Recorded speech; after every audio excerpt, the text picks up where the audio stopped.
Europe 1, Emmanuel Faux.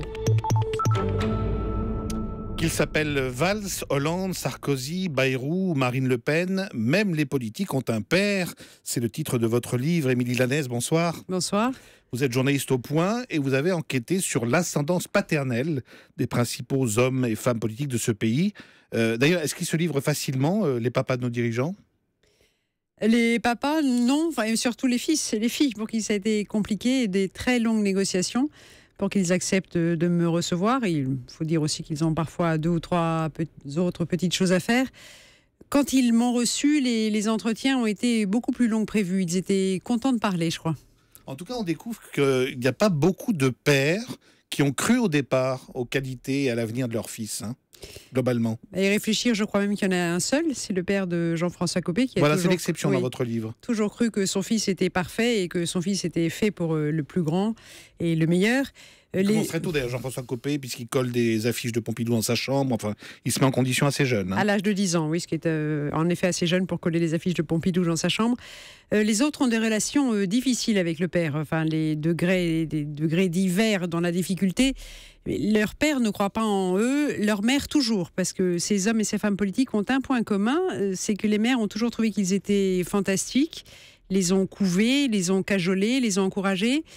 Contre leur père, ils ont dû forcer le passage, ils ont dû s'opposer à eux, ils ont dû l'affronter. Ça a été souvent des relations très compliquées. Alors on va en parler. Honneur au président, puisque ce sera la semaine de sa grande conférence de presse dans 3 jours. Parlons de François Hollande. Un père, Georges, médecin de province, plutôt sévère, pas très sentimental, c'est le moins qu'on puisse dire.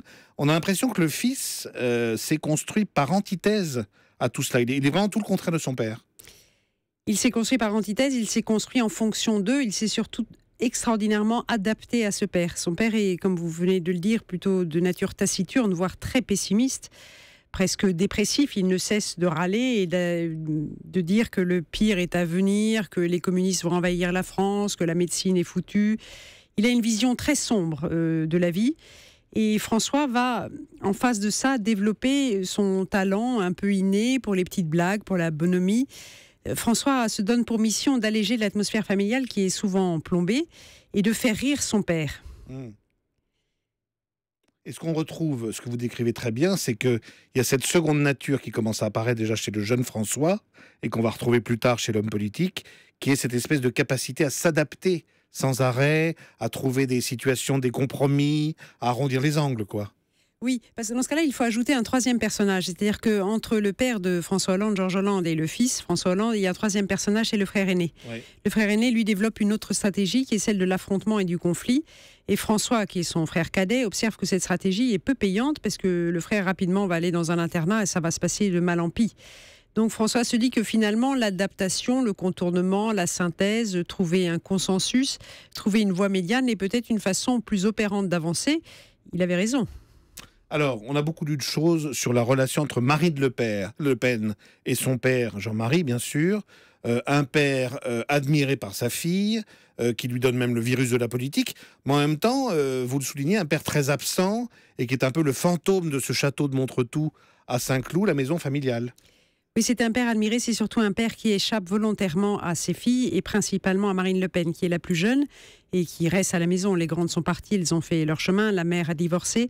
Donc Marine est seule, son père lui échappe, on a l'impression qu'il en tire quelques satisfactions parce qu'il se complaît être un père comme on est père, me dit-il, et dit-il, dans la marine. Les pères marins partent et reviennent.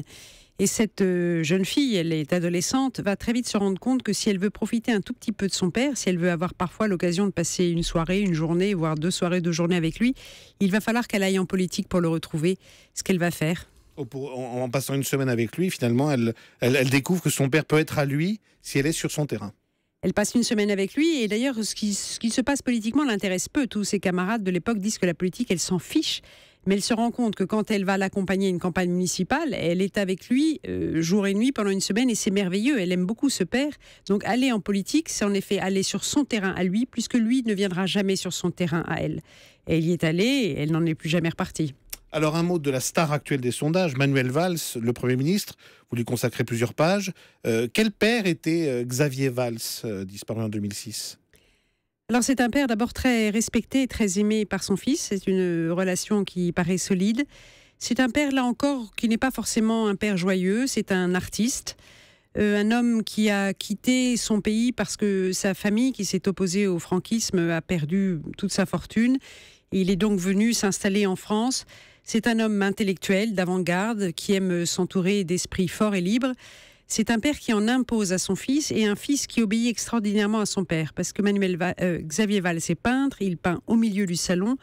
Il s'agit donc pour le petit Manuel, depuis qu'il est tout petit, depuis qu'il sait marcher, de ne surtout pas faire de bruit pour ne pas déranger ce père qui peint au milieu du salon. Émilie Lanès, vous n'êtes pas allé voir du côté de Dominique Strauss-Kahn, de son père, puisque je dis ça aujourd'hui, il vient de s'ouvrir le procès de Carlton à Lille, ça pouvait être intéressant aussi. Alors vous parlez aussi de Nicolas Sarkozy, bien sûr, de son père pâle, d'origine hongroise, qui n'a pas une reconnaissance démesurée pour les conquêtes politiques de son fils, y compris quand il décroche le Graal de l'Élysée en 2007. Hein.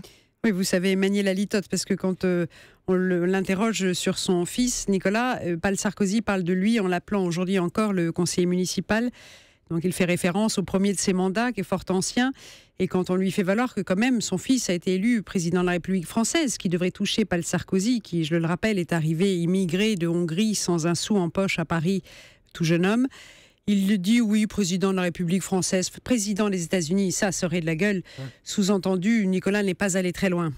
Mais on note aussi, d'ailleurs, c'est un point commun avec le père de François Hollande, que quand François Hollande est élu en 2012, le père lui dit quelque chose comme « Dans quelle vie tu t'engages, mon pauvre ? Dans quelle vie tu démarres ?» Il n'y a pas un enthousiasme. Il n'y a pas d'enthousiasme, mais il n'y a pas cette forme de mépris. Il y a simplement l'idée que ça va être une vie horrible pour son fils. Mais il n'y a pas de contentement, mais il n'y a pas le mépris induit dans « Président des États-Unis eût été mieux ». Alors voilà, il y a aussi des pères célèbres, hein, Alain Touraine, le sociologue, papa de Marisol, l'intellectuel Serge Moscovici, père de Pierre Moscovici, Michel Barouin, le père tué dans un accident d'avion, le père de François Barouin. François Barouin, d'ailleurs, qui ne cache pas que son parcours est une sorte d'hommage à son père disparu. Vous écrivez à la fin du chapitre, François Barouin n'a pas de mystère, il a un père, un mort qui l'oblige, il a accompli le roman familial. Absolument, et François Barouin a dit même aujourd'hui, si mon père n'était pas mort, j'aurais eu une autre vie, je ne me serais pas lancé en politique. Même les politiques ont un père, c'est paru chez Stock. Merci beaucoup Émilie Lanès d'être venue. Merci à vous. Dans Europe Nuit.